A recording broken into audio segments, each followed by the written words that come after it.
el tema que nos han convocado el día de hoy, que forma parte de este seminario, no, de este curso de especialización en general, es el de solidez, coherencia y cohesión en la redacción jurídica.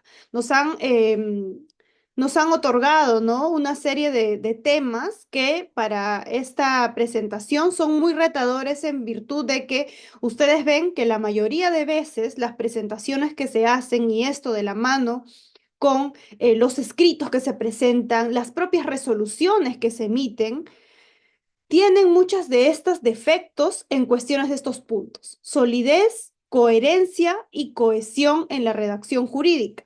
Para esto me permito iniciar con esta frase que podría guiar, que guiará definitivamente todo este recorrido de la exposición. Frederick Schauer nos dice lo siguiente: pensar como jurista. ¿Qué significa esto? Y vamos a hacer una reflexión al respecto.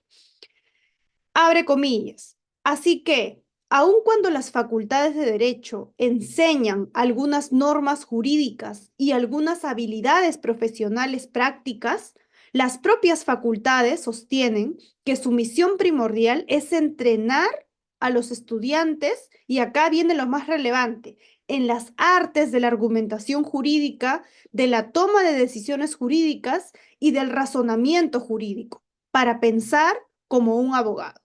Entonces, y acá viene este título, ¿no? Pensar como jurista. Pensar como jurista no solamente significa tener digamos, apostar por el histrionismo, sino que esto tiene que ir resguardado con una base, con una correcta argumentación jurídica y sobre todo, porque recuerden, si bien nuestro modelo, al menos en el Código Procesal Penal y así en muchas ramas del derecho, tienen este corte en el cual prima la oralidad frente a la escrituralidad, no es menos cierto que nosotros también nos comunicamos con la judicatura, con la fiscalía, a través de escritos, porque esta formalidad no se ha muerto, no se ha extinguido. Y por tanto, estos escritos, nuestra presentación, no es otra cosa más que debe ir acompañado de estos puntos en particular, ¿no? Y repito, tenemos que no solamente preparar estudiantes de derecho, o las facultades de derecho deben exportar estudiantes que comprendan muy bien y que tengan estas habilidades profesionales. Claro, esta es una de las tantas aristas que deben comprender, sino y sobre todo, y acá viene el tema central, debemos preparar, entrenar a los estudiantes en las artes de la argumentación jurídica, de la toma de decisiones jurídicas y del razonamiento jurídico. Esto tiene mucha concatenación con que la doctrina no puede ir alejada de la práctica, con que las bases dogmáticas no pueden ir alejadas de las bases prácticas. Entonces, esto es un complemento y por eso es que el tema que nos ha convocado tiene estos retos que vamos a ver a continuación y vamos a desarrollar punto por punto, porque como ya dijo Reader, tenemos las 2 horas de sesión de clases en las que vamos a agotar estos aspectos. Bien, ahora, ¿por qué es importante tener una metodología al momento de elaborar, al momento de presentar un escrito, por ejemplo, al momento de tener cualquier tipo de presentación? Porque repito, esto no solamente se agota en el tema escrito o en el tema oral o viceversa. No es porque yo tengo una audiencia, bueno, ahí fluiré. No, debemos manejar una metodología previa. Y no es porque yo presento un escrito, ahí también se agota mi trabajo.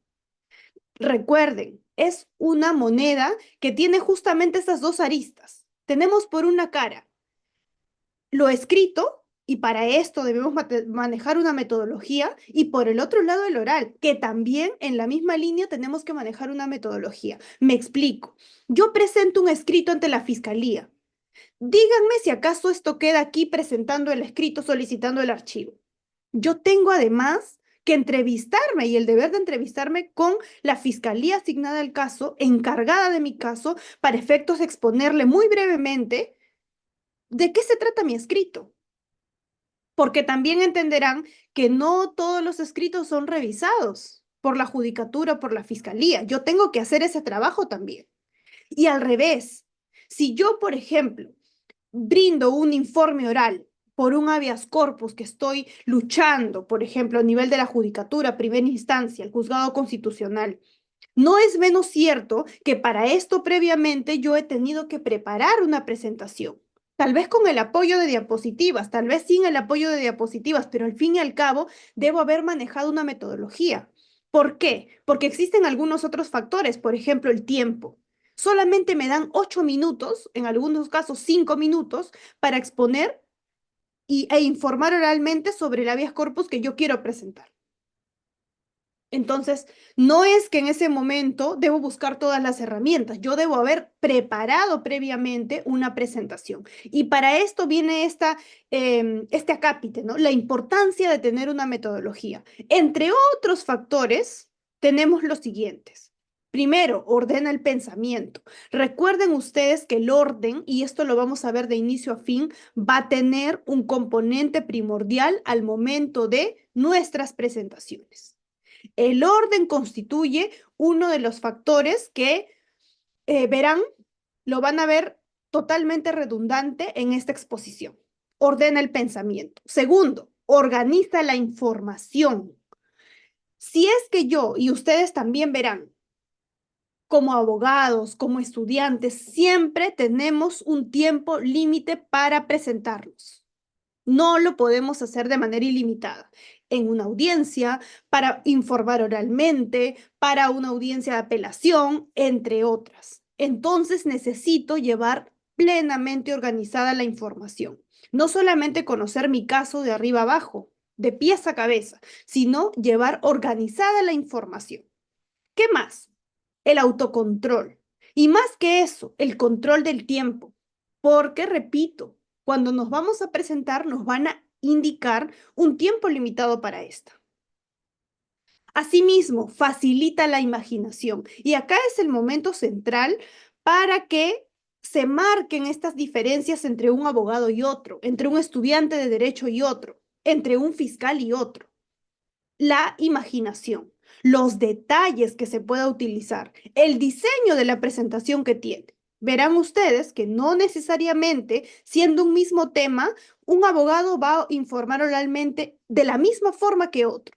Acá ya importa el estilo, el diseño, el tiempo, etcétera. Y sobre todo, ¿no? Debemos manejar una correcta metodología de la investigación. Y acá me permito hacer una pequeña crítica, porque también entiendo, coincidirán seguramente ustedes, o habrán tenido el privilegio, muy poco seguramente, de que en las universidades formen con una correcta metodología de la investigación. Eso lo aprendemos, al menos desde la experiencia que he recogido con muchos otros colegas afuera. Cuando ya salimos, recién tenemos que aprender forzadamente metodología de la investigación, porque tenemos que elaborar nuestras tesis, porque tenemos que elaborar nuestros trabajos de fin de máster, porque tenemos que presentar trabajos de investigación en alguna otra universidad, etcétera, cuando esto debería ser parte y forma parte, de hecho, de la malla curricular de las universidades. Sin embargo, no necesariamente tienen este mismo rigor con el que se va a tener que presentar un trabajo final. Entonces, es una buena ocasión que también aquí vamos a ver también mucho de esto sobre metodología de la investigación. Sobre todo en la última parte vamos a tocar porque me parece relevante también tenerlo en cuenta. Ustedes, y repito, en su experiencia, en su desempeño profesional, en su desempeño académico, seguramente verán estas falencias y por ese motivo es que están interesados en capacitarse mucho más y los felicito de antemano sobre esta materia. La metodología de la investigación es muy poco abordada y por ese motivo, ¿no? Tenemos profesionales sin estas bases sólidas en metodología, que presentan escritos sin ninguna cohesión, sin ninguna sintaxis.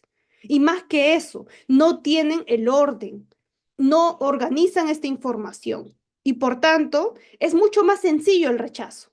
Créanme que sí. Entonces, la idea es que se presente un documento y además, repito, que esta presentación no solamente es escrita, también es oral. Esto tiene que hacerse de una manera compacta. Ahora, esto finalmente ayuda a tener un control intersubjetivo, ¿no? Que permite en este caso que los terceros puedan evaluar cómo estamos razonando. Porque a nosotros al construir un párrafo, Al construir un texto, no solamente se hace esto teniendo una sintaxis o que sea gramaticalmente correcto, sino sobre todo que tenga argumentación jurídica. Nosotros construimos o afirmamos, por ejemplo, un hecho probado cuando necesitamos para esto una construcción, premisa, una premisa mayor, una premisa menor, una conclusión. Tiene que hacerse de esta manera.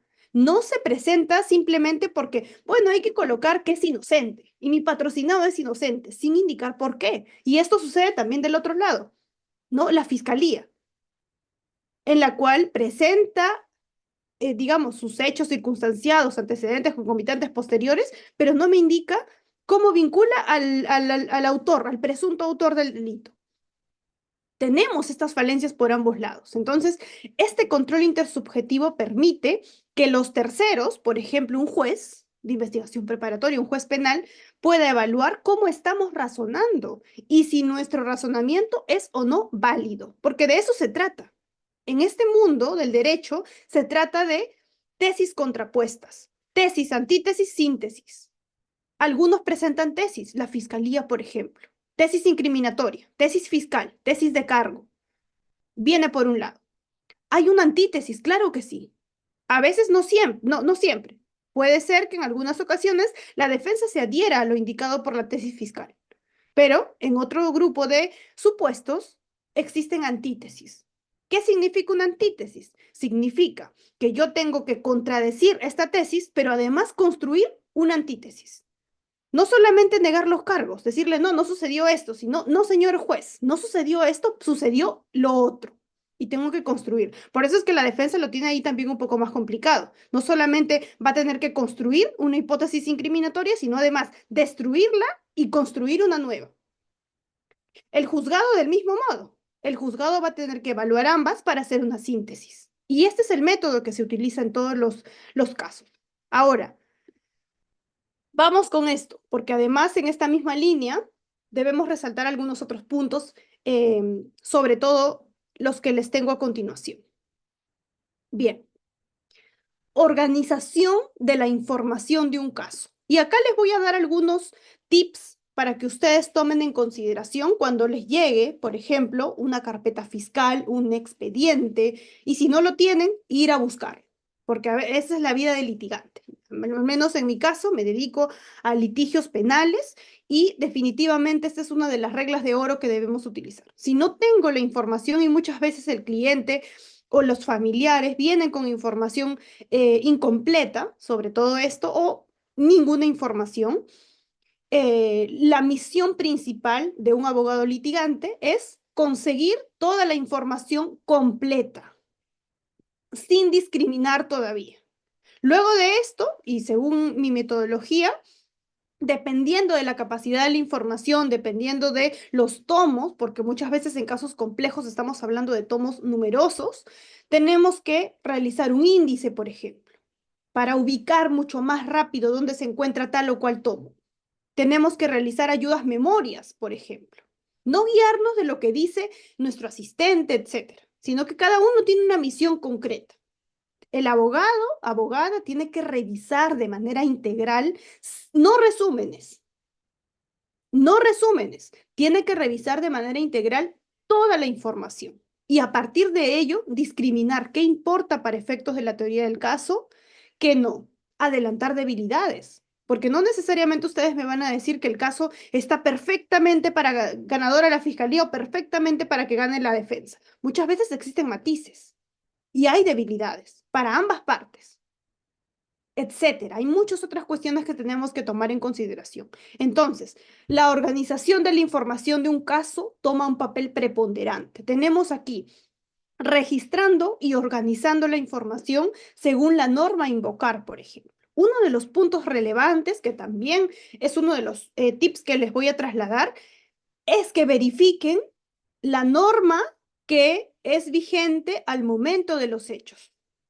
Revisen el SPIG, ingresen. Si no conocen el SPIG, es abierta, es normativa básica, también se paga en cuestiones mucho más particulares, pero si queremos saber el Código Penal, la Constitución, el Código Procesal Penal, etcétera, es gratuito. Es una plataforma cuyas siglas es SPIJ, Sistema Peruano de Integración Jurídica. En este documento o en este enlace, ustedes simplemente ingresan, es muy intuitivo, a normativa básica y ahí les va a aparecer el SPIJ. Todas las normas que ustedes pueden ubicar, Constitución, Código Penal, etc. Ingresan a Código Penal y allí les va a aparecer cada artículo, pero históricamente en cuestiones de su evolución. Es decir, desde que se emite por primera vez el artículo, por ejemplo, 16 del Código Penal, hasta la última modificatoria. Entonces, muchos casos seguramente de ustedes son del año 2010, del año 2015, del año 2018, no son recientes. Revisen si es que la norma correcta a invocar estuvo vigente al momento de los hechos. Es uno de los puntos relevantes por los que también debemos iniciar, puntos de partida. No solamente revisar la información en general, sistematizar esta información, ¿no? Hacer lo propio, ya sea índices, ya sean ayudas memorias, que permitan a ustedes ubicar de una manera mucho más rápida y sistemática la información, sino también ya en el tema de fondo, revisar, organizar la información según la norma a invocar. ¿Es una norma penal? ¿Es una norma procesal? Y vamos a ir analizando respecto a ello. Después, además, las estrategias e hipótesis. Estas pueden plantearse de manera escrita, pueden realizarse mediante ayudas memorias con solamente pestañas en las cuales ustedes colocan un tópico fuerte, ¿no? Por ejemplo, atipicidad. Bueno, ok, entonces empezamos a un desarrollo breve de la tipicidad y veamos, ¿es viable interponer una excepción de improcedencia de acción? Para esto puede importar seguramente en qué etapa nos encontramos. Podemos verificar si hubo ya una excepción de improcedencia de acción interpuesta con anterioridad, entre otros aspectos. No hay una regla específica de cómo abordar un caso, sino que esto depende de la naturaleza de esta, depende del estado del caso, la etapa en la que se encuentra, entre otros. Otro de los puntos, ¿no? Revisar la información según actores. Y acá actores en el sentido general. Por ejemplo, estamos hablando que tu patrocinado es el autor, tu patrocinado es el cómplice. Hagamos esta primera distinción. Si se trata del autor, veamos cuáles son las pruebas de cargo que tiene la fiscalía para que le impute ser autor del delito. Y no solamente importa ser autor del delito, sino vincularse con este. Igual, del mismo modo con el cómplice. Ahora, y este es otro de los puntos que entiendo y que los colocaría, de hecho, casi en el primer momento, en este primer filtro que se hace. Registrar y organizar la información cronológicamente. Y hago aquí una nota de atención porque muchas de las veces, y esto se los afirmo, se resuelven los casos conociendo de manera detallada y cronológicamente estas. Se ha visto en muchos de los casos que la fiscalía, por ejemplo, en las circunstancias antecedentes, coloca información que viene o que tiene lugar en los hechos posteriores. ¿Y esto cómo se ve? Con un relato cronológico de los hechos.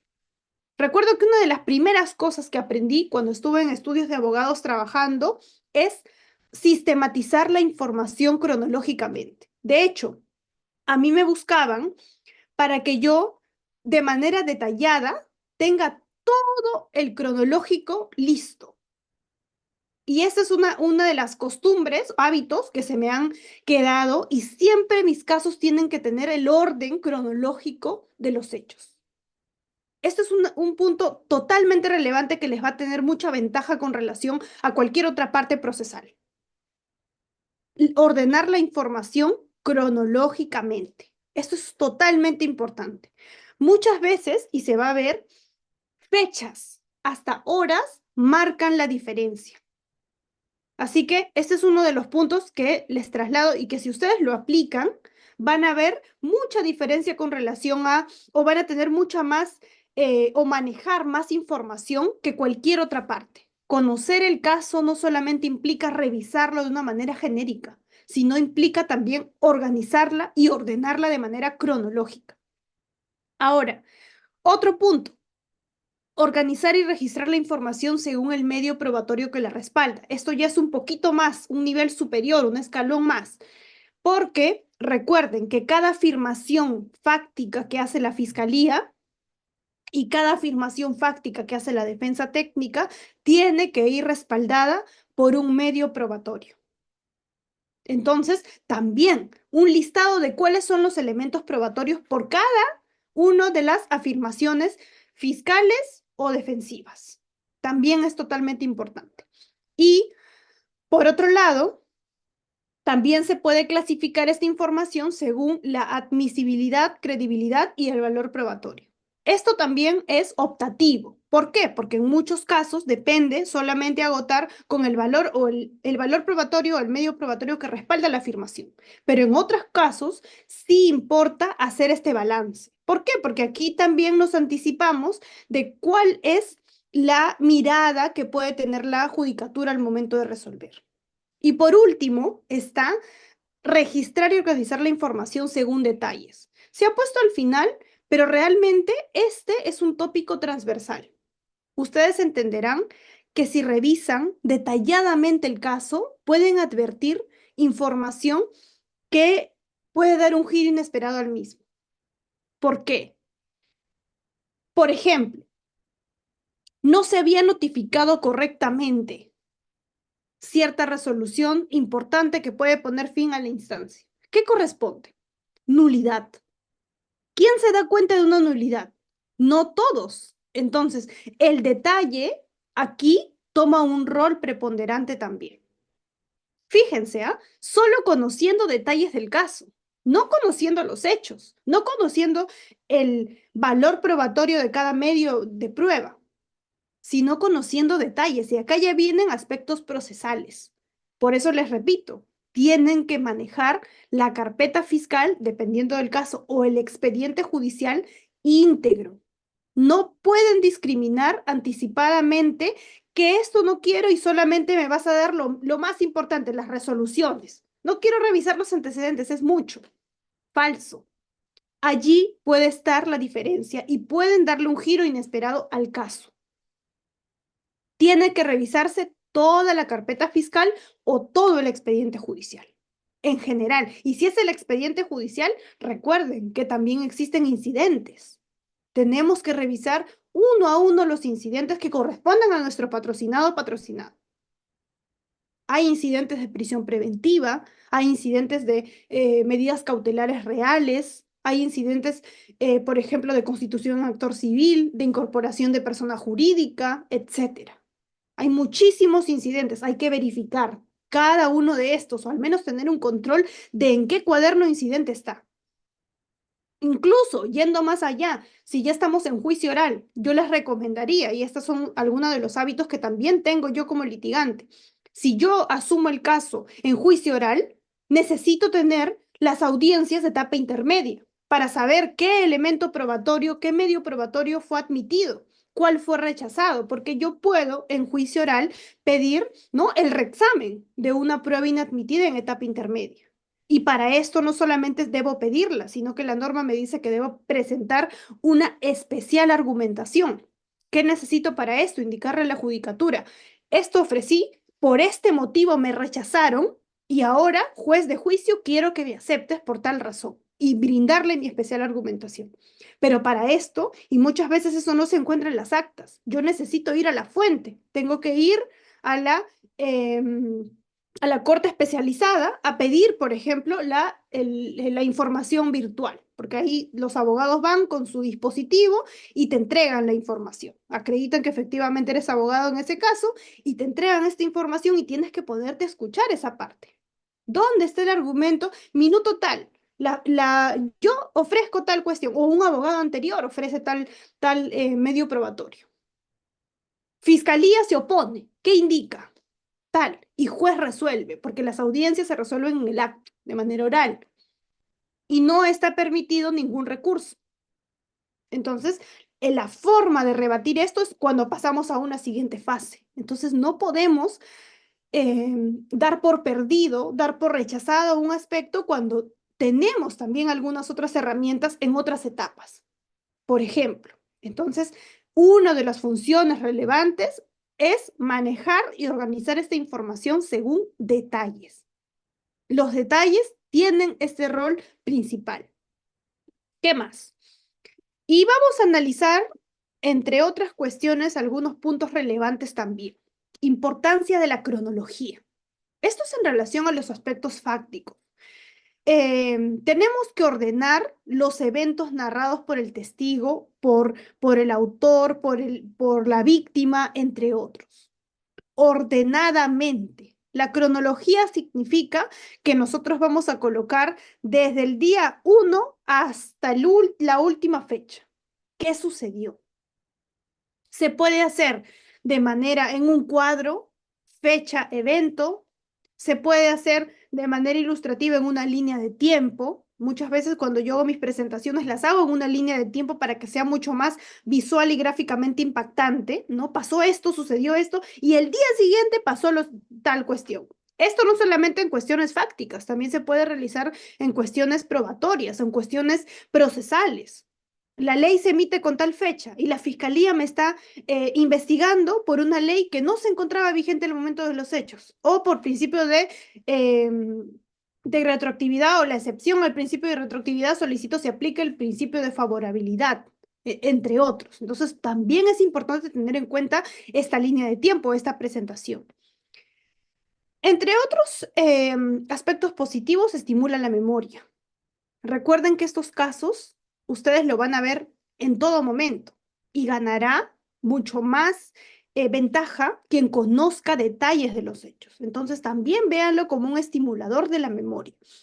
Entre otras cuestiones, también puede producir eh, se pueden producir más eventos y detalles. Entonces, cada vez que tengamos alguna otra pieza del rompecabezas, la colocamos en la base estructural que ya tenemos, como una estructura primigenia, es la que se tiene que manejar con este orden o relato cronológico. Permite reunir información que permite desarrollar una más completa teoría del caso.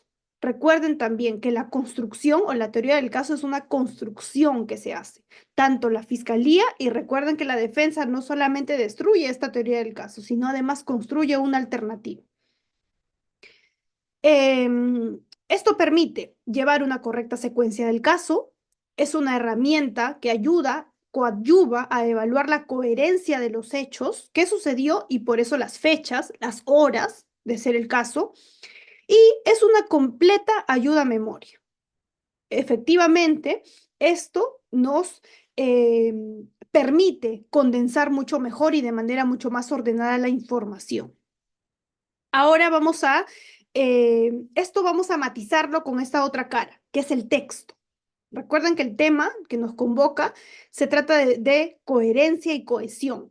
Esto no solamente se hace a nivel oral, sino también escrito. Y acá viene uno de los puntos relevantes, el texto. ¿Qué es el texto? El texto, para empezar, es una unidad fundamental y que tiene un rol en el proceso de comunicación, escrita y oral, que a su vez está compuesto por signos, posee coherencia e intención comunicativa y es de carácter social. Nosotros nos comunicamos, por ejemplo, a través de textos y los abogados con mucho más razón. Esta es una definición que nos permite adentrarnos de una mejor manera a lo que vamos a ver a continuación. ¿Qué estructura debe tener un texto? Y acá ya vienen algunos puntos metodológicos que me parecen relevantes tomarlas en cuenta. Por eso es que me parece un tema bastante rico que espero se pueda aprovechar. El texto es el resultado de todo esto. Primero tenemos una palabra aislada, un enunciado y es una construcción mucho más compacta, un párrafo es una agrupación de enunciados y finalmente el texto es el producto final. ¿Sí? Esa es la estructura que se debe manejar. Nosotros en los escritos planteamos textos. Un texto es el conjunto de párrafos. Y también metodológicamente hablando, un párrafo no puede ser toda la hoja, sino que esta debe ir separada por signos. Si no, visualmente no ayudas a una lectura veloz ni correcta. Un párrafo no debe exceder de 10 líneas. entre los aspectos o reglas metodológicas. No podemos hacer un párrafo sábana, sino que esta tiene que ir separada por los signos de puntuación. Este texto debe comprender también una estructura interna y una externa. En relación a lo primero, estructura interna, tenemos un planteamiento. El texto debe tener esta intención comunicativa y social como ya lo hemos visto, y por tanto el planteamiento en la estructura interna debe comprender una idea principal. No es escribir por escribir, no es presentar cantidad sino calidad. El planteamiento es la exposición de la idea principal. Debe tener un planteamiento, un cuerpo y una conclusión. Este es el texto, que puede ser una hoja, que puede ser 2 hojas, 3, entre otras, dependiendo de la complejidad del caso, pero que siempre debe tener esta estructura interna. Un planteamiento donde vamos a presentar, proponer la idea principal, es como el entretelón. Les voy a presentar, señores jueces, señores fiscales, este tema. Y ese es mi planteamiento. Esto también sirve para los artículos académicos. Esta estructura. El cuerpo. ¿Cuál es el núcleo temático que voy a tratar? A, B, C, D. Y la conclusión.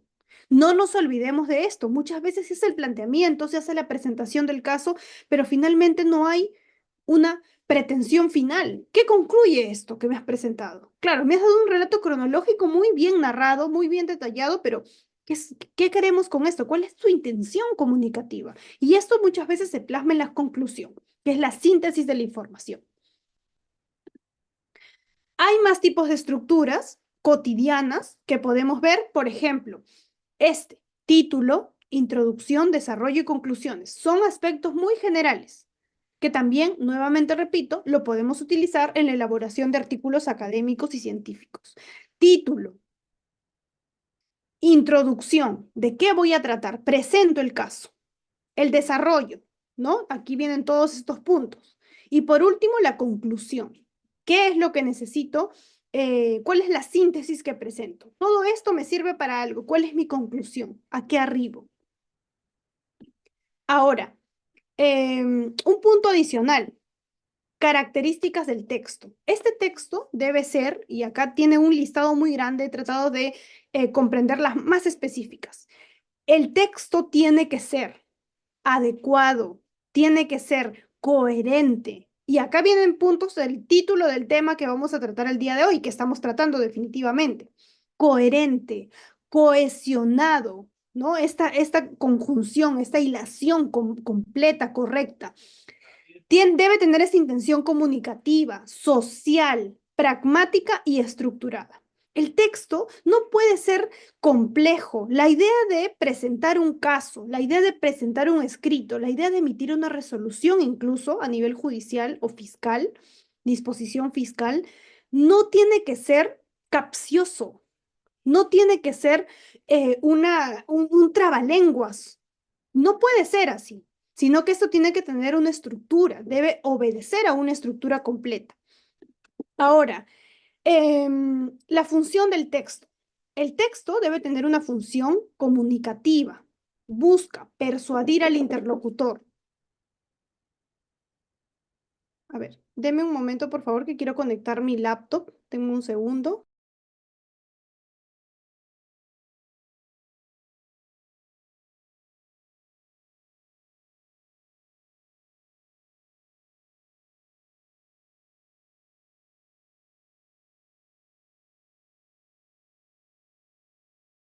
Bien, ahora sí continuamos.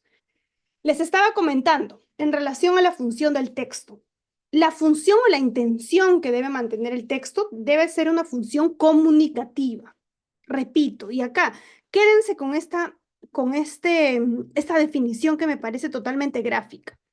Intención comunicativa y de carácter social.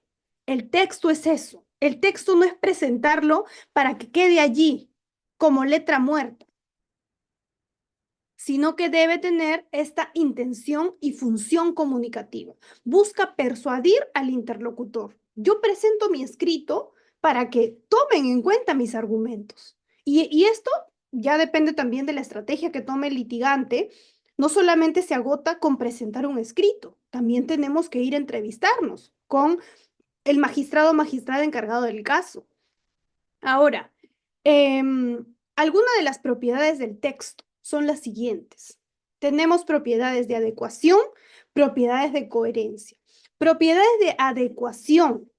¿Qué significa? Y acá vamos a entrar en algunos aspectos técnicos, pero que no tiene mayor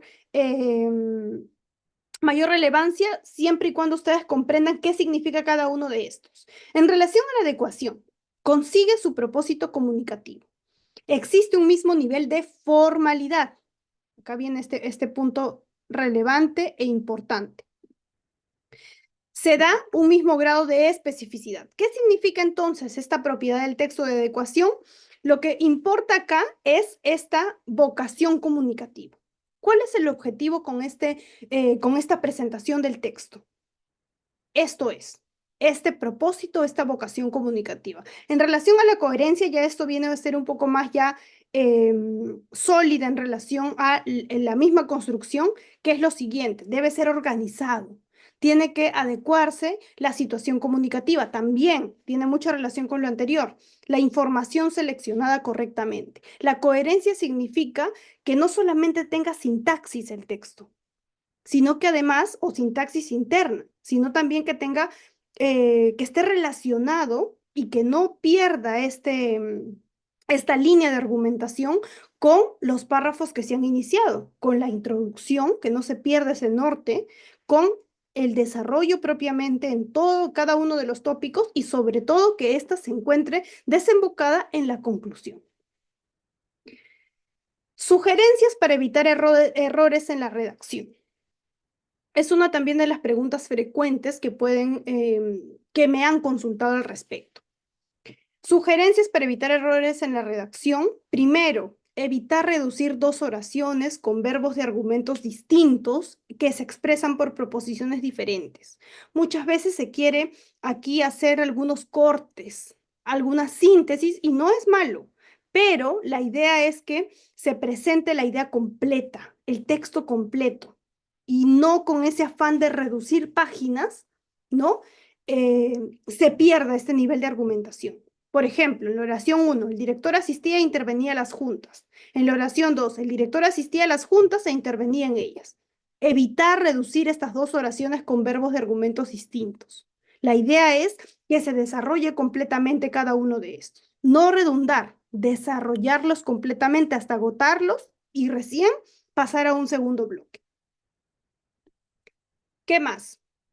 Evitar la colocación de adverbios e incisos entre sujetos y predicado o predicado y complemento de objeto, auxiliar y participio pasado. Me explico. Se hace un abuso de los adverbios, ¿no? Estamos redactando siendo que, participando en, y todo está lleno de adverbios de gerundios. La idea es, y acá hay algunos ejemplos, ¿no? Fue a instalar a toda prisa el audio. Oración 2. Fue a instalar el audio a toda prisa. Evitar esta colocación de adverbios e incisos, que la idea, repito, es desarrollar cada uno de estos aspectos. No minimizarlos, tampoco redundar, pero desarrollarlos completamente. Utilizar todas las herramientas que tenemos de la sintaxis para construir correctamente el caso. O para construir correctamente cada párrafo, cada texto. Bien. Otras sugerencias. Al momento de citar, importante también, y acá vamos a entrar también a este punto de las citas bibliográficas, las citas de la Constitución, la cita de las leyes, las citas del código, entre otros. Al momento de citar, utilizar las cursivas o las comillas, no ambas. Muchas veces hay este error de que se quiere remarcar, lo pongo en cursivas, pero también le pongo las comillas para que se note, que se entienda que estamos citando. Gramaticalmente o sintácticamente o metodológicamente no funciona así, sino que o utilizo las cursivas o utilizo las comillas. No puedo utilizar ambas para los títulos de las obras o para los términos en otros idiomas. Por ejemplo, si utilizamos alguna frase en latín, entre otros, puedo utilizar cursivas o comillas. Pero si utilizo cursivas, de inicio a fin no puedo cambiarlas a comillas y viceversa.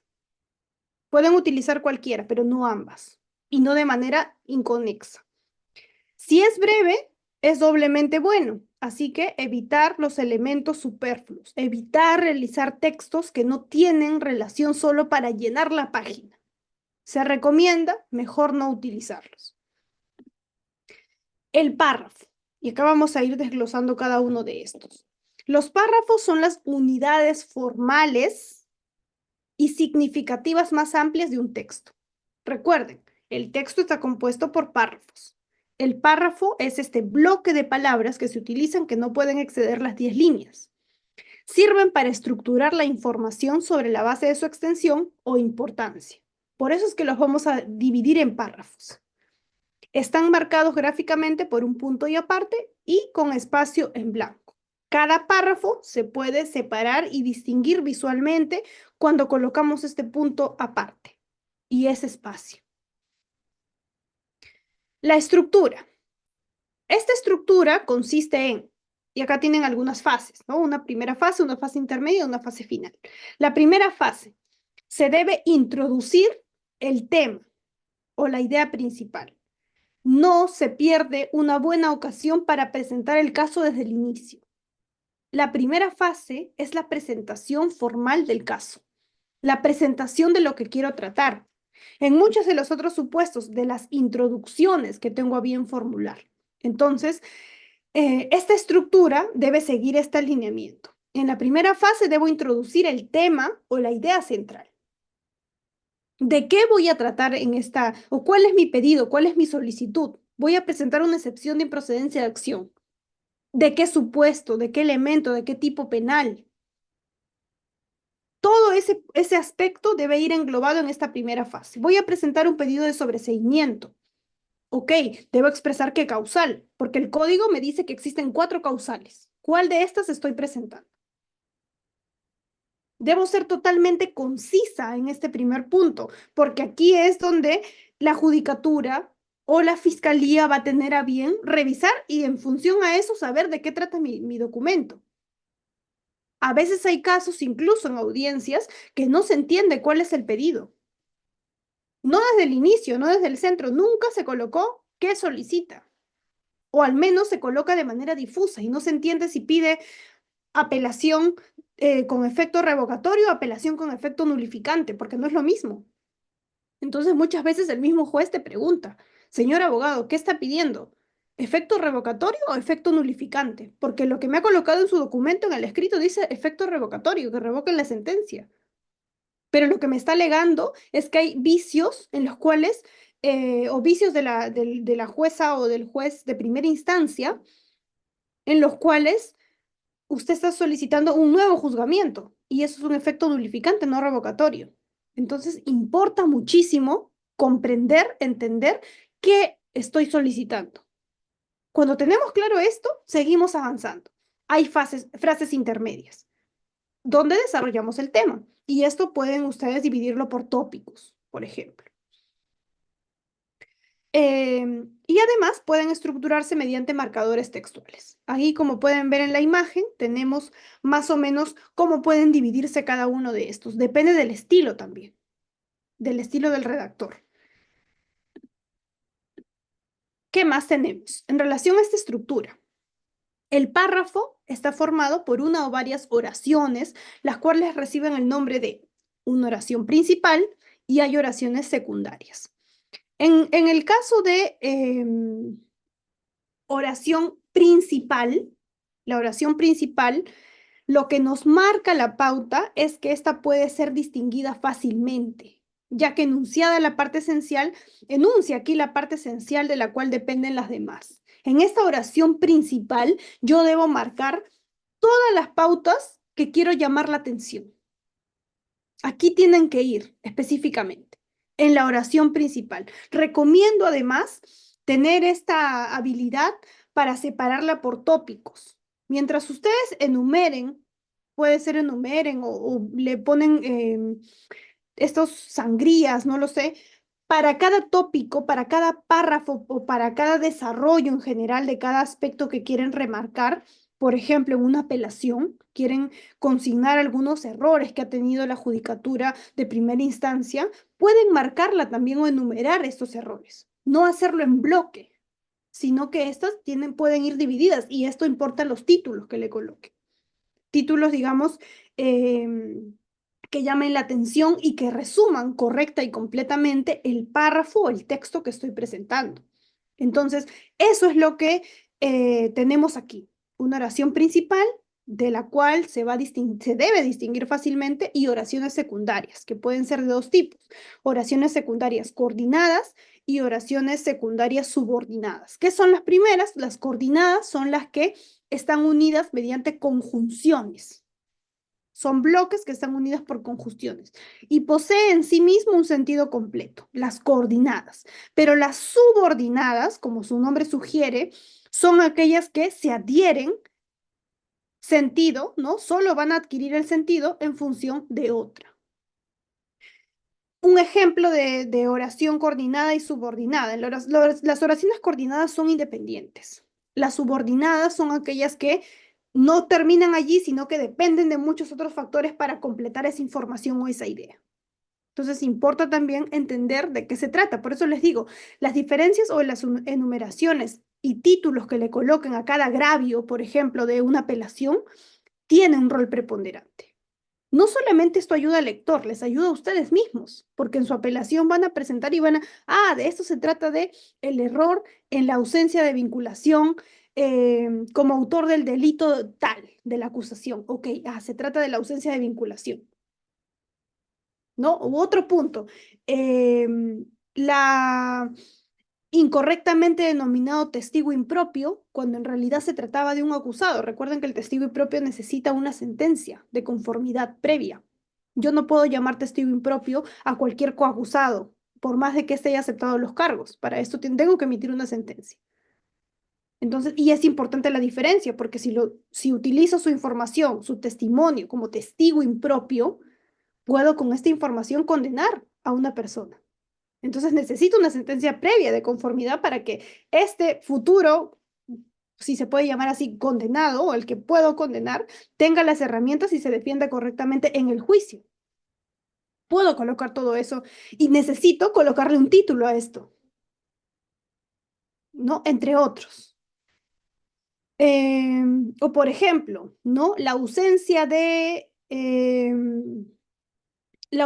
sindicación en el desarrollo de la acusación, ni en los hechos concomitantes, perdón, ni en los hechos antecedentes, ni en los hechos concomitantes, ni en los hechos posteriores, me has precisado que mi patrocinado ha participado o que el autor del delito X ha participado.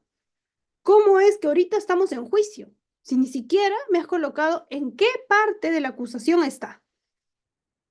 Otro de los puntos. Como ven, no se trata de un mix de todo, sino que yo estoy separando por bloques y para ello empiezo un desarrollo de las oraciones o los párrafos que debo presentar.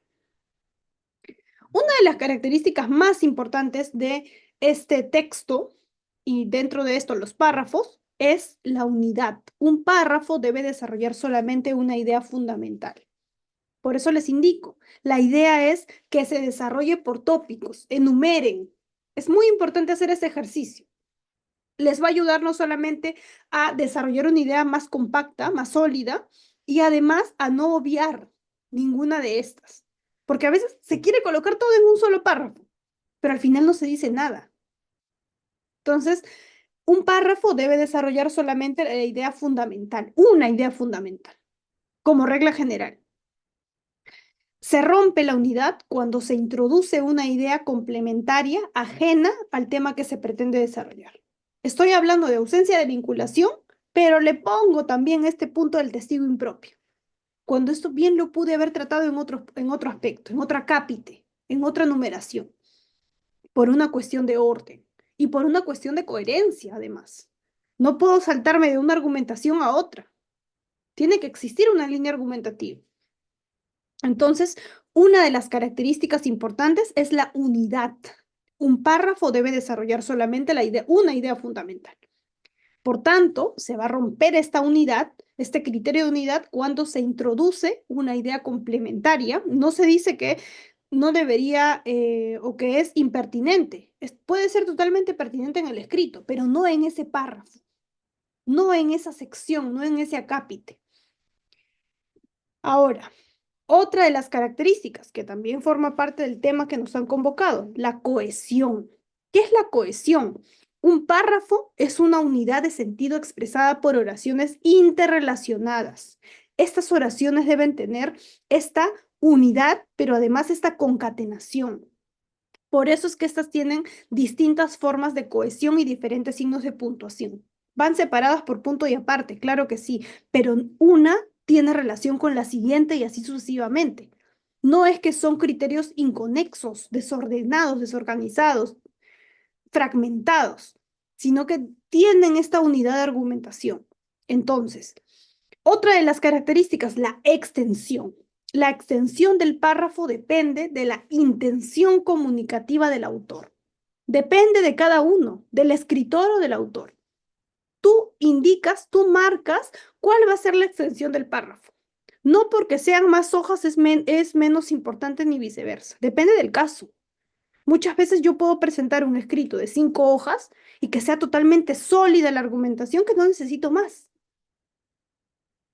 Acá es un tema de calidad, no cantidad, importante.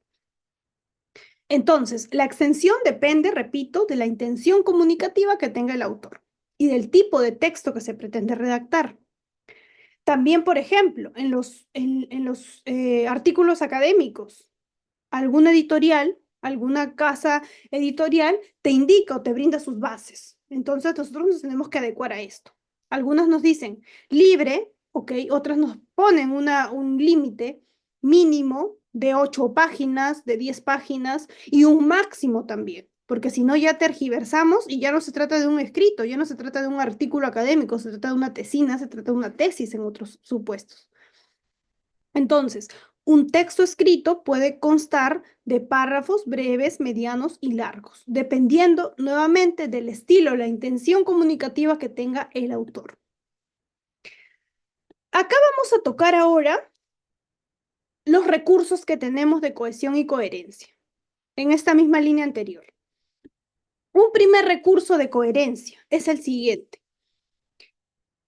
La coherencia, para empezar, es la conexión que produce algo fuera del texto. Esta conexión que tenemos entre uno y otro. Este algo es habitualmente el conocimiento que se supone que tiene el oyente o el lector. No, la idea del escritor, del autor, es que también tenga la capacidad de que el lector comprenda esto, porque esta es la decodificación. La coherencia, entonces, es la conexión que produce algo fuera del texto. La coherencia es una propiedad de los textos, bien formados, que permite concebirlos como entidades unitarias, de manera que las diversas ideas secundarias aportan información relevante para llegar a la idea principal o tema, de forma que el lector pueda encontrar el significado global del texto. La idea del escritor y del autor es llegar correctamente al lector. Nosotros elaboramos escritos y los presentamos para efectos de que el juez o la fiscalía comprenda y decodifique correctamente el mensaje que hemos tratado de dar. Queremos una apelación, repito, en el ejemplo anterior, con efecto nulificante. Quiero que se declare nulo la resolución, la sentencia, y por tanto que se produzca un nuevo juzgamiento. Entonces, tengo que orientarlo a ese pedido. No puedo hablar de que revoquen cuando estoy pidiendo nulidad. ¿Sí me entienden? Entonces, coherencia. La coherencia es ello. Un texto tiene coherencia si presenta un núcleo informativo, la información progresa de manera lógica y se considera creíble lo que se cuenta. Este recurso de la coherencia también va a depender de un factor que se denomina la cantidad de información que se otorga. ¿Qué es esta cantidad de información? Es la cantidad pertinente y necesaria para cada tipo de información. Se debe evitar la redundancia, los datos innecesarios, vacíos significativos, datos implícitos. Al organizar un texto debemos tener en cuenta el propósito del emisor. ¿Cuál es mi pretensión concreta? Si tengo pretensión accesoria también. El propósito del emisor. Los conocimientos previos del receptor. Claro, yo estoy hablando con un juez, yo estoy hablando con un fiscal. Tengo que dirigirme correctamente a mi receptor. El tipo de mensaje. ¿Qué le estoy solicitando? Y esto debe tener coherencia de inicio a fin. Repito, si quiero solicitar una apelación y quiero que me declare fundada la apelación, debo comprender cuál es el elemento, cuál es el efecto que requiero. Si estoy solicitando el sobreseimiento, debo precisarle cuál de las causales de sobreseimiento es, porque no hay elementos suficientes para arribar a un juzgamiento, ¿no? Porque la acción es atípica, entre otras. Las convenciones y rutinas establecidas, entre otras, cantidad de información. Depende de esto para comunicarme con coherencia. Y además, recuerden, esto no solamente es para los pedidos de defensa, también con las resoluciones. Esto va dirigido también a jueces. Los jueces deben identificar también aquí, ¿a quién estoy dirigiendo mi sentencia? ¿A abogados o a la persona que estoy sentenciando o condenando? Por tanto, se debe evitar realizar, ¿no? Se debe evitar realizar o optar por un lenguaje elaborado, sofisticado. Tanto abogados, fiscales y jueces estamos en la obligación de expresarnos en un lenguaje sencillo. Existe un manual, seguramente ustedes lo han revisado, manual de lenguaje claro y sencillo del Poder Judicial, donde les indican que están obligados a expresarse, no como abogados. No tienen que emitir resoluciones sofisticadas, capciosas, dirigidas a abogados, bajo sanción de nulidad de revocarse bajo el artículo 59 del Código Penal. ¿Qué es eso? El sentenciado, ¿cómo va a entender ello? Tengo que indicarle, señor, si usted no paga su reparación civil, en este plazo, acá le estoy dando un cronograma, si no lo paga, le vamos a revocar. ¿Y qué significa eso? Lo vamos a internar en una cárcel. Eso se entiende claramente. Pero si yo le digo al condenado, tienes estas reglas de conducta y se te van a revocar conforme el artículo 59 del Código Penal por incumplimiento, ¿qué es eso? Un abogado lo entiende, pero díganme si acaso todos los condenados tienen a un abogado de cabecera al costado para que les indique qué significa cada cosa, cada aspecto, cada parte resolutiva. Por eso es que este manual de lenguaje claro y sencillo toma este papel importante. Se llama así, Manual de lenguaje claro y sencillo del Poder Judicial. Bien, ahora, el recurso de coherencia también, seguimos con esto, la calidad de la información. Una cuestión es la cantidad, qué recursos tengo, pero ahora la calidad. Para eso sí tenemos que discriminar. Para que un texto cuente con un alto criterio de calidad, se debe tener presente primero ideas claras, comprensibles, ideas expuestas y completas, ordenadas, el uso de ejemplos, por ejemplo, ¿no? El uso de ejemplos también. La terminología y formulaciones específicas, importante. Acá miren, un participante, César, nos ha compartido. Ahí está el enlace del manual que les he indicado. Muchísimas gracias para que ustedes lo puedan ubicar y descargar. Es totalmente ilustrativo como les indico. Es un manual en el cual se les indica cómo tienen que hacer los jueces sus resoluciones, cómo tienen que emitirlas y que se tiene que evitar toda forma de sofisticación en el lenguaje. Este tiene que ser claro, accesible, sencillo para cualquier usuario. Bien, muy bien. Ahora, vamos con este aspecto de la calidad, ¿no? Aquí sí tenemos que discriminar. Tenemos toda esta información en cantidad, pero vamos a tener que organizarla de tal manera que tenga esta línea de argumentación. ¿Qué es lo que requiero en este escrito? Porque no en un escrito vamos a colocar todas nuestras pretensiones. Muchas veces podemos hacerla de manera estratégica. Una excepción de improcedencia de acción no va a tener otros aspectos probatorios, por ejemplo. Tengo que saber qué sí y qué no va. En un escrito solicitando el archivo es diferente. Dependiendo, como les digo, de la estrategia que utilice el litigante, se va a optar por tal o cual calidad de la información.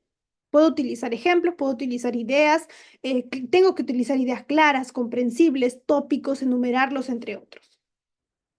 Ahora, vamos con este otro recurso de la coherencia. Con la coherencia global. ¿Qué es esto?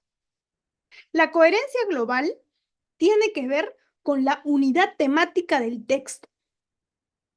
O sea, el tema central que da sentido al texto como totalidad. Esta es la coherencia global. La coherencia global significa que cuando se hace una nueva pincelada de lectura, haya este espacio de conexión entre un párrafo y otro. No estén totalmente divorciados y si lo están, estén separados por tópicos para que se comprenda de qué se trata. Errores en la sentencia, ok. Uno, dos, tres, cuatro. Y cada uno de estos planteo, desarrollo, concluyo. Muchas veces se olvida de eso último, la conclusión. Cito, hago mi desarrollo, pero no aterrizo. Conclusión, importante. En relación a las coherencia global, ¿no? Que las distintas partes mantengan relaciones de significado y que haya una adecuada progresión temática, lo que les indico, enumeren los temas que van a tratar. Esa es una clave importante, un tip importante que pueden tener en consideración. ¿Qué más en relación al recurso de la coherencia? La coherencia local. La coherencia local se refiere a la unidad temática de sus segmentos al sentido cabal de cada enunciado. Tenemos algunos otros aspectos, ¿no? Causalidad, certeza, consecuencia, condición. Vamos a tocar cada uno de estos, repito, son algunos aspectos técnicos, pero importa esto medular. Causalidad. Se establecen relaciones de causa-efecto. Esta es la relación de causalidad en la coherencia local. Son porque, puesto que, pues, a causa de, supuesto que, como que. La causalidad. Sucede a, porque, tal. ¿Qué más? Certeza. Refuerzan las ideas que el autor presenta en el texto. Sus nexos son evidentemente, seguramente, certeza, seguridad. Evidentemente, seguramente, de hecho, desde luego, claro, además, entre otros. Consecuencia. Vamos también con esta. Eh, Relaciona la continuidad de las ideas plasmadas en las frases, oraciones o párrafos. Continuidad. Algunos de sus nexos son, pues, de este modo, luego, por lo tanto, ahora bien, con que, por consiguiente, ¿no? Los aspectos de consecuencia. Bien, condición. Condición, ¿qué significa? Son aquellos que establecen un requisito para que se cumpla lo expresado en la oración principal. Entre los elementos que se utilizan para este fin están tal que, ya que, así que, siempre, ¿no? Estos son algunas de los conectores que se utilizan cuando hablamos de coherencia, porque tenemos que unir, tener esta unidad argumentativa y se tienen que apoyar de algunas herramientas como lo es los conectores. Ahora, vamos al recurso de la cohesión. ¿Qué significa esto? Pasamos de la coherencia a la cohesión. Nos dice, ¿qué es la cohesión? La cohesión es la forma en que las ideas principales y secundarias deben estar conectadas. Esta es cohesión, conexión, es un sinónimo. Las ideas principales y las ideas secundarias deben estar conectadas, relacionadas entre sí, para que podamos comprender el texto adecuadamente cuando lo leemos. Esta es la cohesión, la unidad que debe existir. No solamente es la coherencia interna y externa. La cohesión es justamente esta conexión que debe haber entre una pieza y otra y no saltarse de una manera difusa en la argumentación. El recurso de la cohesión requiere relacionar ideas en textos y para esto se debe hacer uso de conexiones o conectores. Esto tiene íntima relación con los conectores, que son palabras o frases que establecen relaciones de diverso tipo entre ideas de un texto. Y las referencias, que son palabras o frases que hacen alusión a otras palabras dentro del texto. Las referencias bibliográficas, por ejemplo. Nosotros podemos apoyarnos de jurisprudencia, de citas bibliográficas, de citas de revistas, de leyes, normas del Código Civil, del Código Penal, entre otros. Entonces, estos recursos de cohesión no solamente abarcan los conectores para esta coherencia, sino que además se puede construir a través de referencias, que van a ser palabras o frases que hacen alusión a otras palabras dentro del texto. ¿Bien? Acá tienen algunos recursos de la cohesión, que son los conectores. Tienen recursos de cohesión de causa, de consecuencia, de contraste, de adición, que utilizamos a menudo. De causa, porque, ya que, debido a que, pues, así que.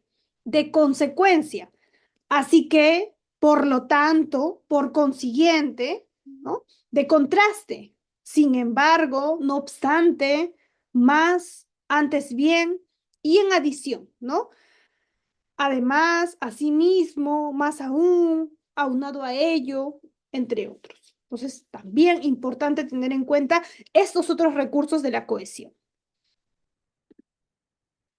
Además, más recursos de la cohesión, de orden o consecuencia, de enumeración u ordinales, de afirmación. Son conectores. De orden o consecuencia.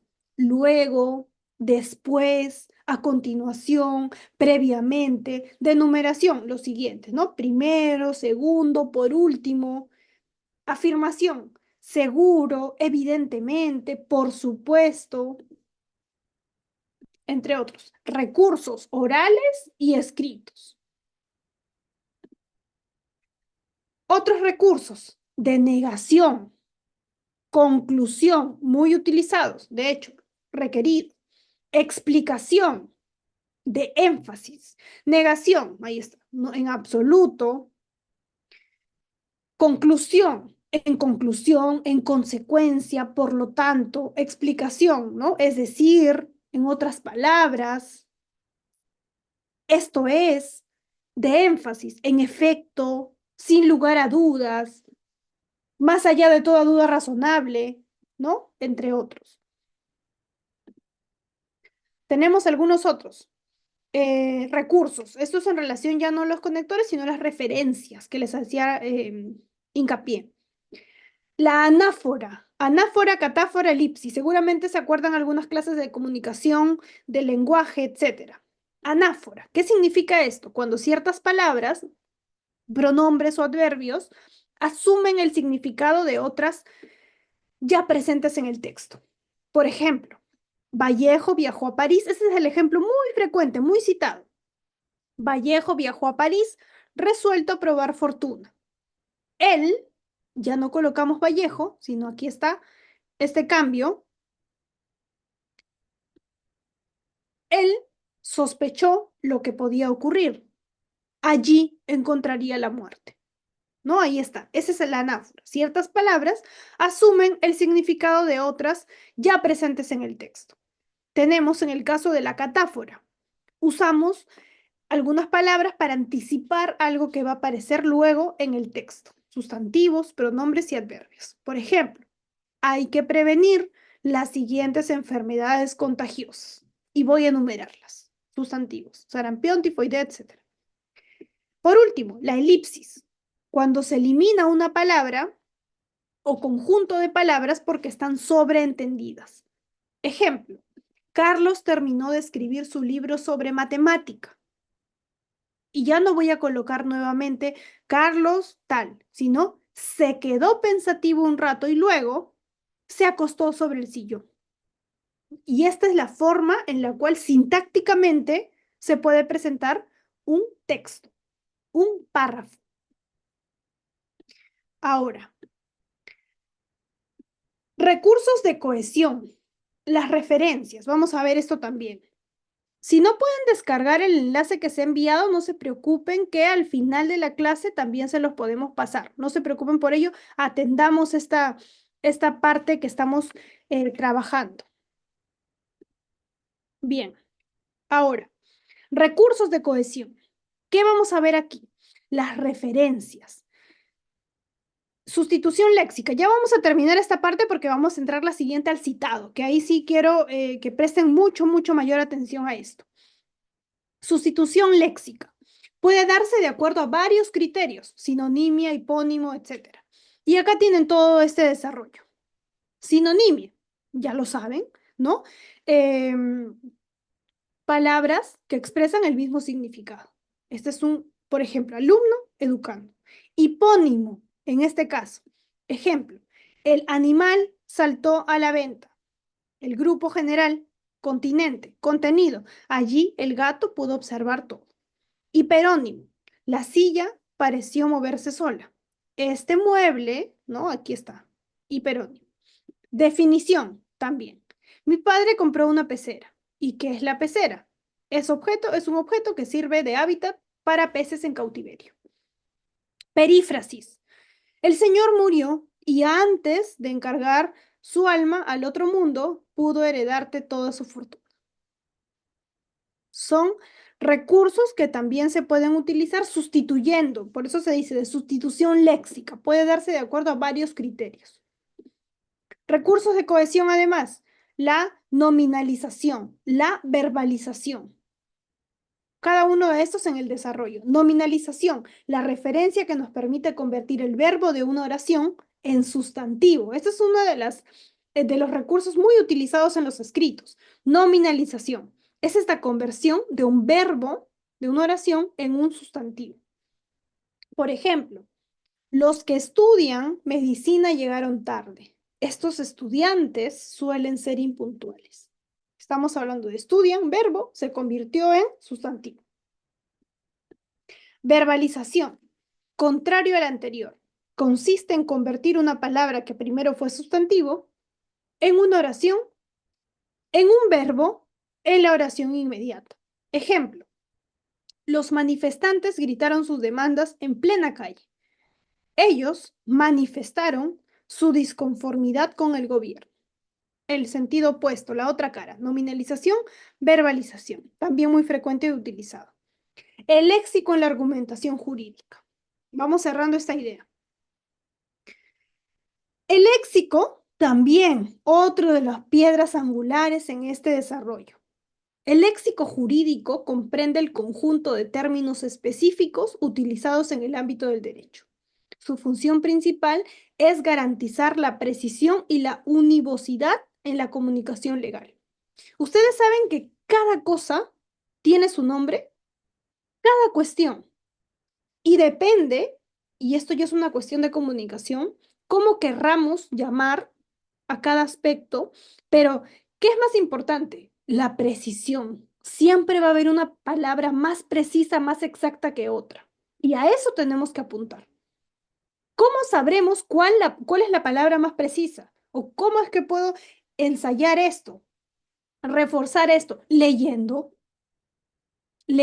textos jurídicos, leyendo textos también no jurídicos. Entonces, importante, el léxico jurídico comprende este conjunto de términos específicos. Mientras mayor es la precisión, mejor es el léxico jurídico. Bien, ahora, la importancia del léxico jurídico en la argumentación jurídica. La importancia es, primero, claridad y exactitud, la precisión que les indico. Permite evitar ambigüedades y asegura que las interpretaciones sean consistentes. Si yo soy mucho más precisa en mi argumentación, voy a evitar ambigüedades.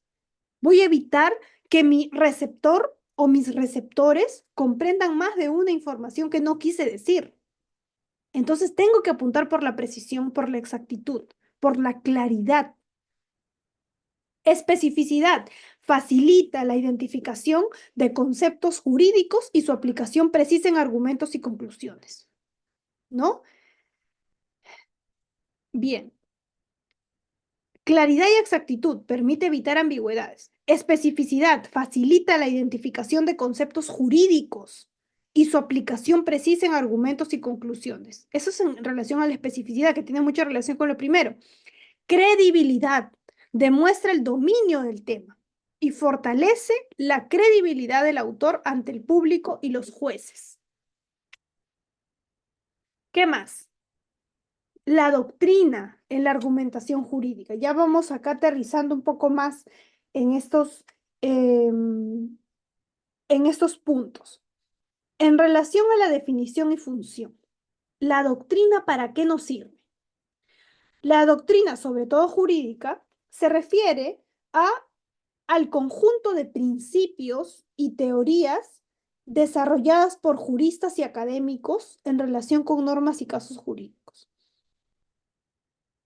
La doctrina no es otra cosa más que lo que indica un pensador, un jurista, un académico del derecho, y esta opinión es recogida, porque la opinión, como ustedes saben, puede tener o puede encontrarse con diferentes acepciones. Pueden haber sectores, corrientes que aceptan esta doctrina y otras que no. Dependerá de la línea de argumentación que quiero reforzar para utilizar o no tal texto doctrinario.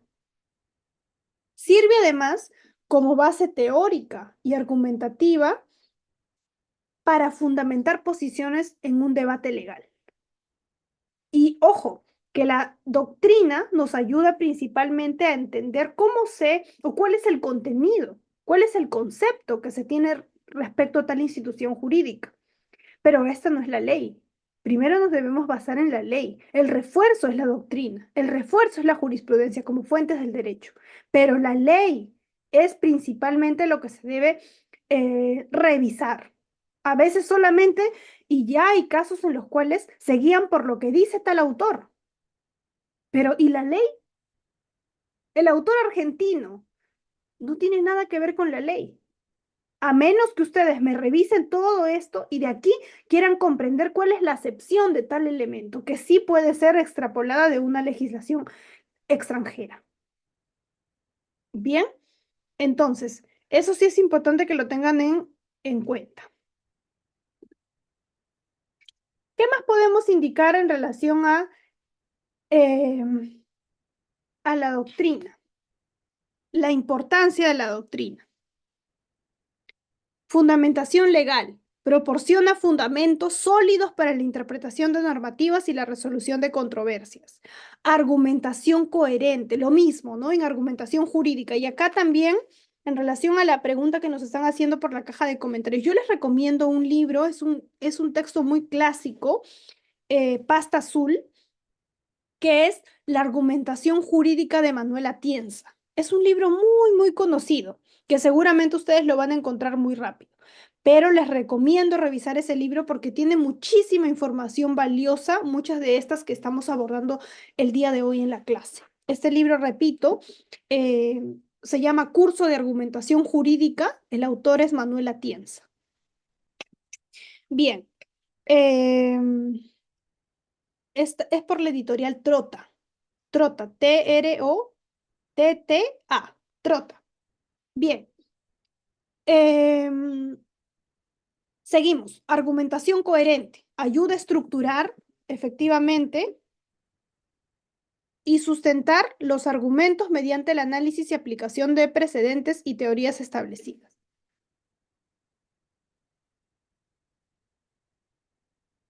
Y por último, la perspectiva histórica. Permite contextualizar decisiones judiciales y normativas dentro de un marco histórico.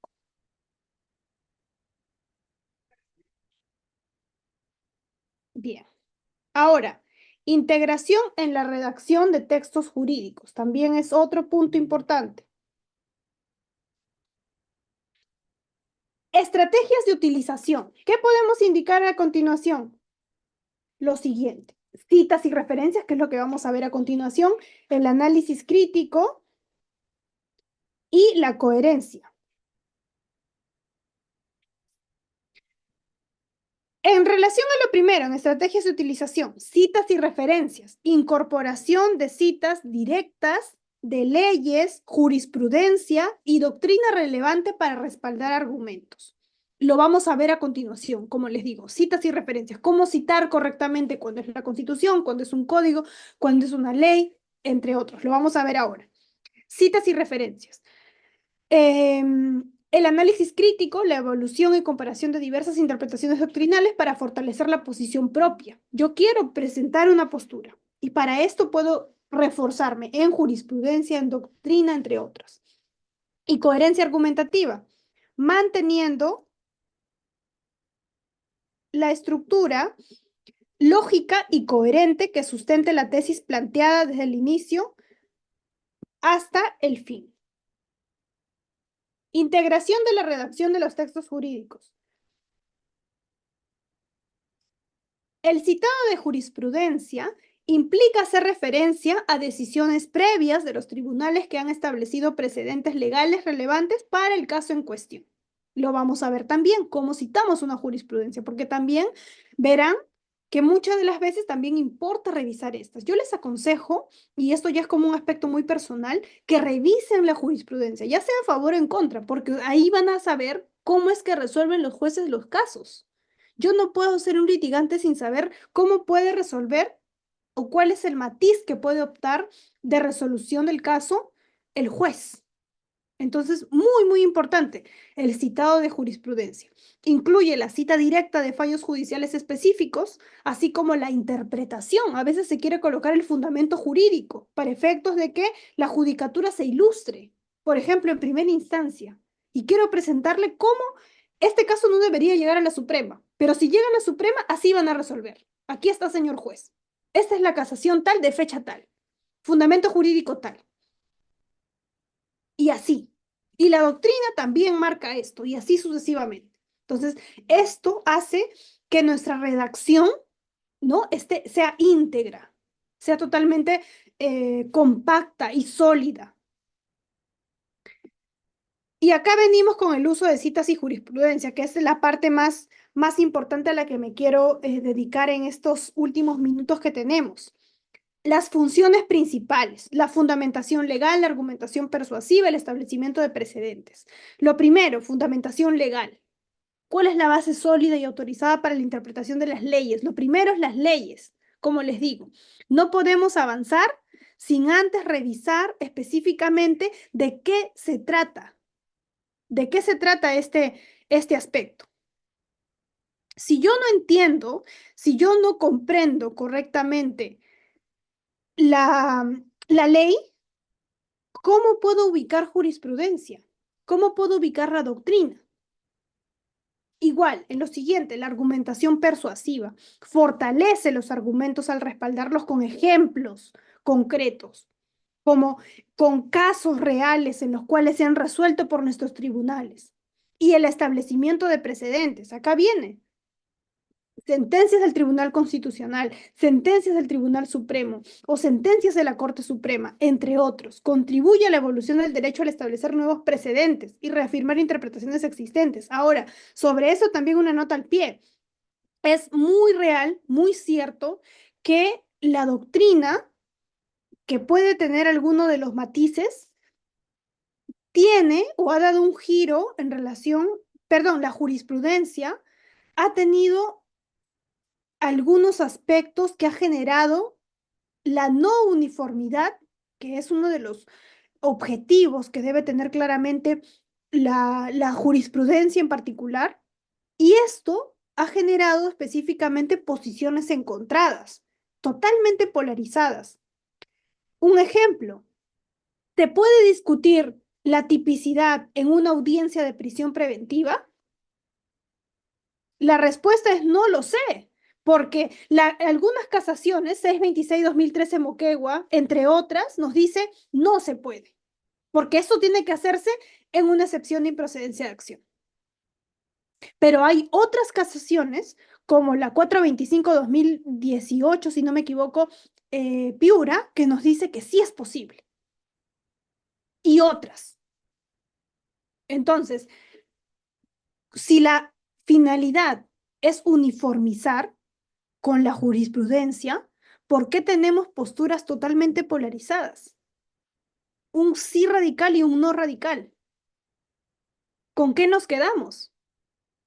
Y acá se presta para esos debates. Y esto también quebranta, digamos, esta unidad que claramente es una de las finalidades de la jurisprudencia. Entonces hay que tener también muchísimo cuidado al momento de citar, porque no necesariamente la jurisprudencia es pacífica cuando regula, cuando interpreta cierta eh, normativa. ¿Qué más? En relación al uso y citado de jurisprudencia, vamos con la credibilidad y la autoridad judicial y la evidencia documentada. En relación a la autoridad judicial, las decisiones judiciales son emitidas por autoridades competentes y son vinculantes dentro de su jurisdicción. En el caso de la evidencia documentada, aquí podemos apoyar, aportar en nuestros escritos con evidencia de cómo los tribunales han interpretado o aplicado las leyes en casos similares, las famosas jurisprudencia, casaciones, recursos de nulidad, en los cuales ya se han resuelto estos casos.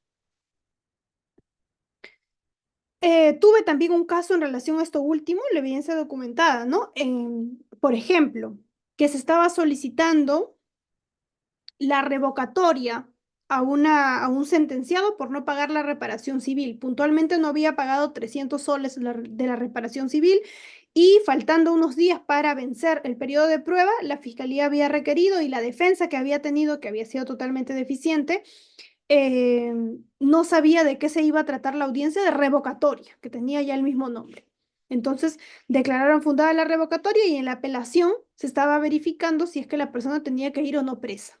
Entonces, para esto, si buscamos jurisprudencia relacionada a este caso, la Corte Suprema ha indicado que no en todos los casos, si bien la norma, el artículo 57 del Código Penal señala que existen medidas que se puede revocar, ampliar el periodo de prueba o prorrogar el periodo de prueba y amonestación, esto puede hacerse de manera indistinta, que no hay un orden, una prelación entre uno y otro, etcétera. Lo cierto también es que si se aplica una u otra, tiene que estar debidamente motivada. Y si se aplica la más drástica, con mucho mayor razón. Por tanto, en algunas casaciones, y ya esto se ha resuelto también, se ha indicado que cuando la lesión es por un no pago de la reparación civil, por ejemplo, y no es algo tan drástico como, por ejemplo, no ir a firmar mensualmente o cambiar de domicilio sin comunicar previamente, otras reglas de conducta, lo que correspondería proporcionalmente, porque se aplica para esto el criterio de proporcionalidad, es la prórroga del periodo de prueba, más no la revocatoria. Entonces, ¿qué se hace con ello? Se presenta el abanico de casos en los cuales les vamos a decir, sala, tú tienes que aplicar esta opción, porque en casos similares la Corte Suprema ya ha resuelto estos aspectos, ¿no? Y esto puede apoyar nuestra postura. ¿Qué más? Claridad y precisión. Claridad en la interpretación, precisión en la argumentación. También, claridad en la interpretación. Permite aclarar la interpretación de normativas legales complejas mediante ejemplos concretos y aplicables. También. Precisión en la argumentación. Un matiz importante. Ayuda a evitar ambigüedades. La precisión ya les he indicado. Claridad. Directrices para la inclusión pueden ser citas exactas, un análisis crítico, una comparación de interpretaciones, depende del estilo. También podemos indicar, la Corte Suprema ha interpretado esto, en el año tal. Sin embargo, el criterio actual es tal. También, depende del diseño que quieran presentar. Lista de referencias bibliográficas, también hay una lista ordenada y esto me he basado en las normas APA, como ustedes pueden citar. Los datos que a continuación vamos a ver. En relación a las referencias bibliográficas tenemos las siguientes. Las referencias bibliográficas completas o las abreviadas. Las completas se usan para elaborar la lista de referencias bibliográficas. Esto usualmente es para los artículos académicos, que va al final, es el listado completo. Y las abreviadas para referir una parte específica de la fuente citada. Ahí están los ejemplos, entre paréntesis, y ahí viene el autor, el año y la página. En el caso de las completas, tiene todo ese segmento. El autor, coma, el nombre, punto, la inicial del nombre, entre paréntesis el año y el título del libro, en cursivo. Ahora, una cita, y acá tenemos la cita parentética, la que se encuentra entre paréntesis, y las citas narrativas. Por ejemplo, Burga, 2019, afirma tal. Esto principalmente, repito, para artículos académicos. Estas diapositivas se las voy a compartir, así que ustedes van a tener esta información de primera mano aquí. Después, el citado. Acá vienen estos aspectos ya prácticos. Queremos citar la Constitución, las leyes que no sean los códigos. Y los códigos va de la siguiente forma. Aquí se las he colocado de una manera muy gráfica para que ustedes simplemente tengan esta plantilla y la apliquen. La Constitución Política del Perú. El nombre oficial de la Constitución, Constitución Política del Perú. Quiero citar la del 79, de 1979. El artículo específico que voy a citar, la fecha de promulgación y el país. Leyes que no sean códigos. Estas son las citas APA. El número y el año de la ley también acá. El número y el año de la ley. Ley, número, tal. Asunto. ¿De qué se trata la ley? Fecha de promulgación. Tiene siempre una fecha de promulgación. Y el número en el diario oficial que está publicado. Códigos también. Título oficial del código. Código penal. Número y año de la ley que corresponda, artículos del citado y la fecha de promulgación, el país. Ahí está. Se puede utilizar este citado APA o muchas veces también, y acá no es una imposición el citado APA, dependiendo de las editoriales, como les digo, y las bases que se pueden presentar. Muchas veces cuando a mí me piden escribir en algunos textos académicos, me indican que el citado es libre. Yo utilizo usualmente el citado APA o el citado clásico, dependiendo del caso. De hecho, me gusta mucho más el citado clásico porque es mucho más completo. Algunos me dicen que es mucho más trabajoso porque aquí solo tienen que colocar esto. Pero en el citado clásico, como verán, tienen que colocar muchos más datos adicionales que para efectos personales me sirven mucho más porque cuando quiero remitirme a un, este, a un punto en particular o alguna cita, ya la tengo de manera completa. Pues lo hago más para esos efectos. Igual acá, sobre el citado de leyes y documentos legales, ¿no? Decretos con rango de ley, decretos, ordenanzas, acuerdos y jurisprudencia, lo más importante. El tribunal que refiere la sentencia, por ejemplo, Sala Penal Permanente de la Corte Suprema de la República del Perú, ahí está, sala o sección. Eh, Número de la sentencia, ¿no? Sentencia de casación o casación, número tal, etcétera. Viene ahí. Y el fundamento jurídico también. Sobre el citado de leyes, acá vienen tratados y otros acuerdos internacionales, como se cita, casos de derecho internacional, por ejemplo, ¿no? Los casos de Perú versus tal, todo esto, número del caso, tipo del proceso, número del parágrafo y la fecha. Aquí están los lineamientos que deben seguir. La revisión por otros principales supuestos de citado, de acuerdo a las normas APA, lo tienen aquí a continuación. En relación a los libros, el libro impreso, libro en línea, hay estas diferencias, libro con editor, capítulo de un libro con editor, y viene todo ello. Aquí está, tal cual. Lo tienen para efectos de que lo utilicen como una plantilla en sus redacciones. Y si es un libro impreso, por lo general, aquí está. Apellido, coma, el nombre, entre paréntesis va el año, punto, a veces se olvidan este punto, el título del libro en cursiva y la editorial. El citado clásico es más o menos por ahí. Es apellido, coma, el nombre o la inicial del nombre, entre paréntesis, el año, el título del libro en cursiva también, punto. La, este, la ciudad, por ejemplo, Lima, no el país, la ciudad, dos puntos, la editorial, coma, la página. La prefiero así porque es más completa, repito, pero para efectos universales, uno de los citados más cotidianos es el citado APA. Por eso es el que les estoy expresando a continuación, que también lo utilizo. Apellido, coma, nombre, entre paréntesis el año, punto, el título del libro en cursiva y la editorial. Así es. En el caso del libro en línea, el apellido, coma, el nombre y el apellido y nombre, si es que son más, entre paréntesis el año, el título del libro en cursiva, hasta aquí es idéntico al anterior, punto editorial y el URL, el enlace, importante. Acá también, si queremos citar un capítulo del libro, tienen otra opción. Capítulo de un libro, no el libro completo, sino acá un capítulo. Apellido, coma, nombre, por ejemplo, si son más de uno, entre paréntesis el año, el título del capítulo, no del libro, del capítulo, va en letras altas, normal, punto, y acá viene, ¿no? El apellido, entre paréntesis la editorial, solamente se pone punto, tal cual como está ahí, coma, coma, no punto. Título del libro en cursiva, entre paréntesis las páginas, punto editorial, tal. Gredos, Tírenlo Blanche, etcétera. ¿Sí? Eso es.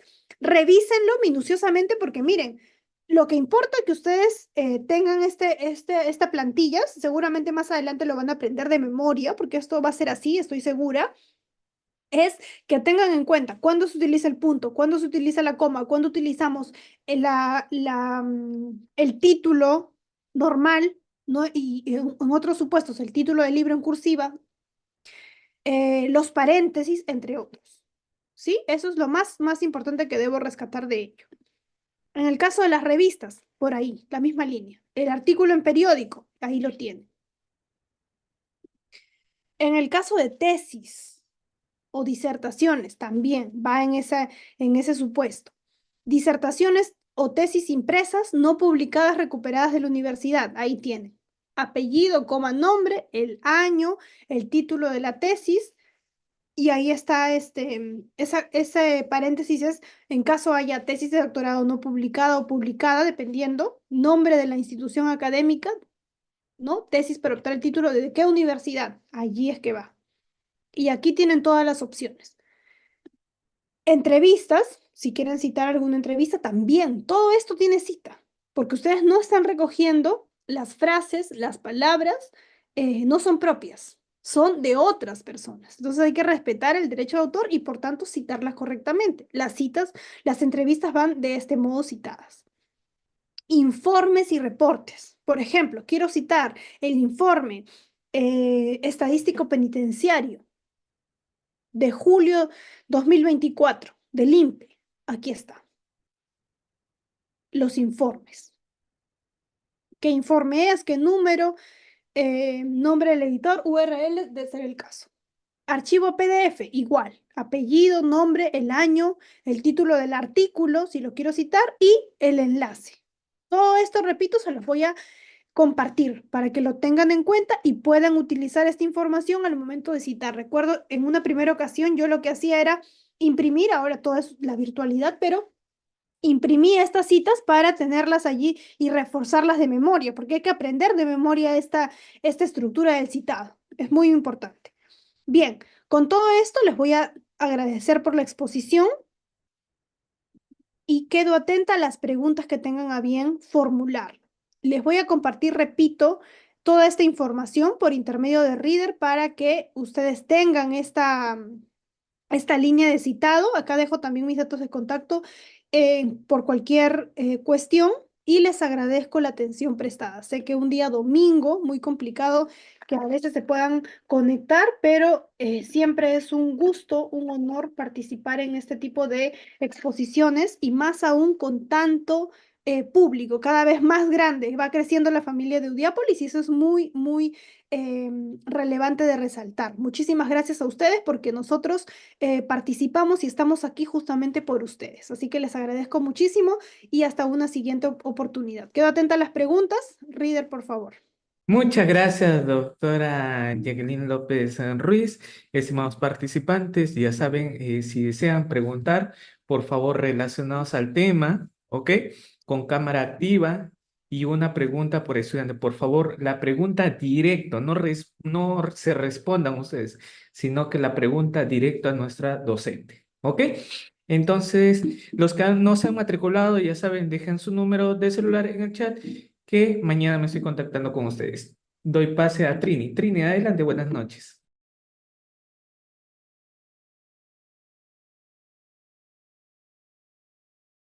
Adelante, Trini. Buenas noches, ¿me escucha, doctora? Muy buenas noches, Trini. Sí. Muchas gracias por la explicación. Mi pregunta es la siguiente.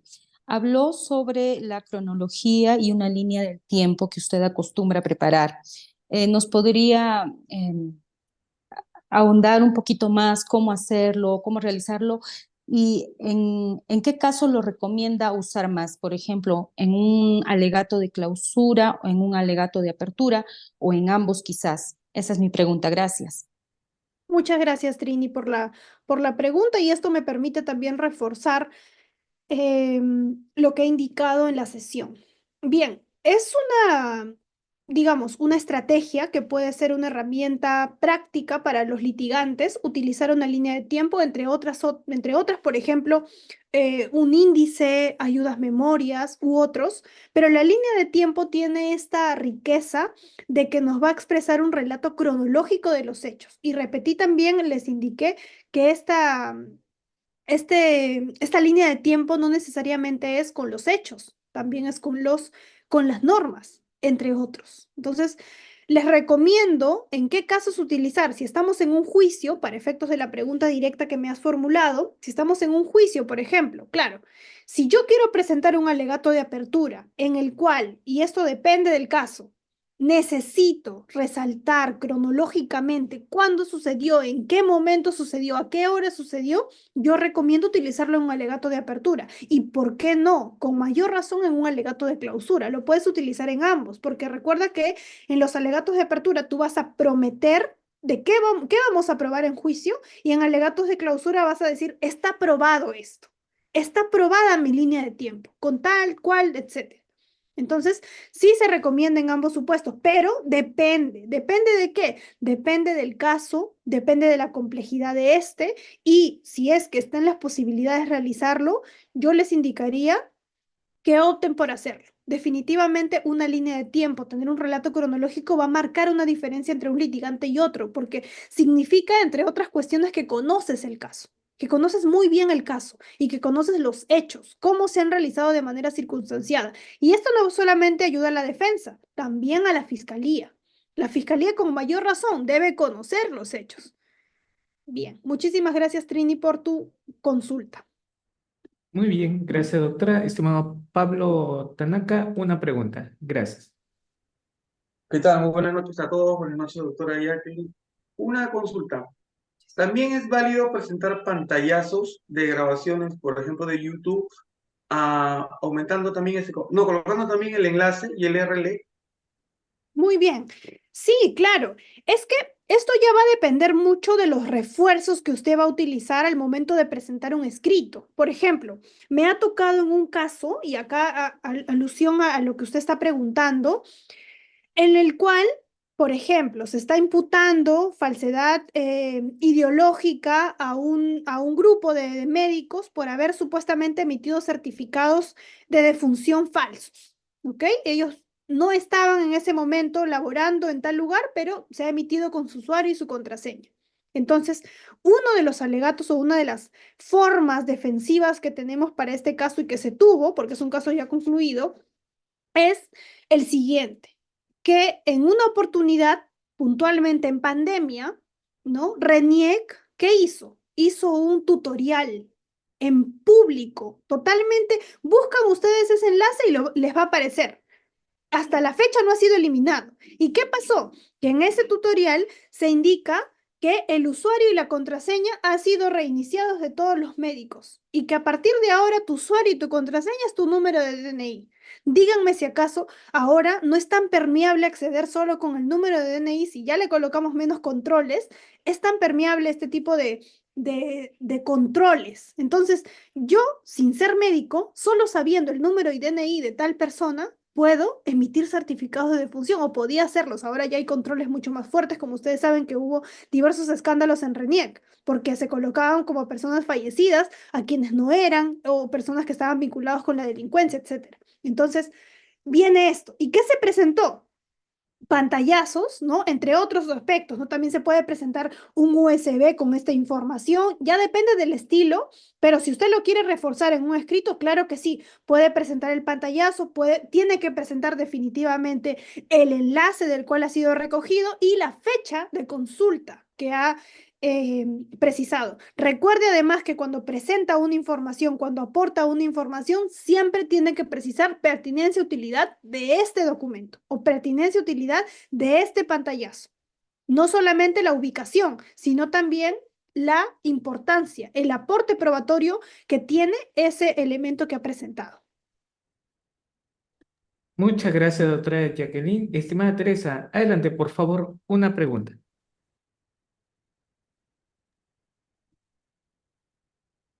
Uy, Teresa, no tienes audio, lamentablemente. Si gustas, realiza tu pregunta por el chat. ¿Sí? De manera excepcional puedo leer. Estimado César, buenas noches. Adelante, puedes activar tu audio.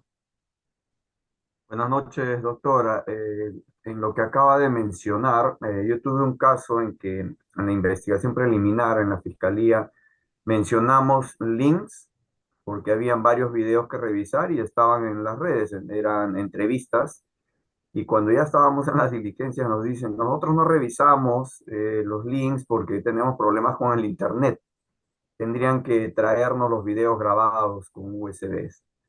Entonces, primero, con lo que usted ya explicó, que eso es válido, nos confiamos en que ya hemos cumplido, y luego resulta pues, que no lo revisaban porque ellos se justificaban de esa manera.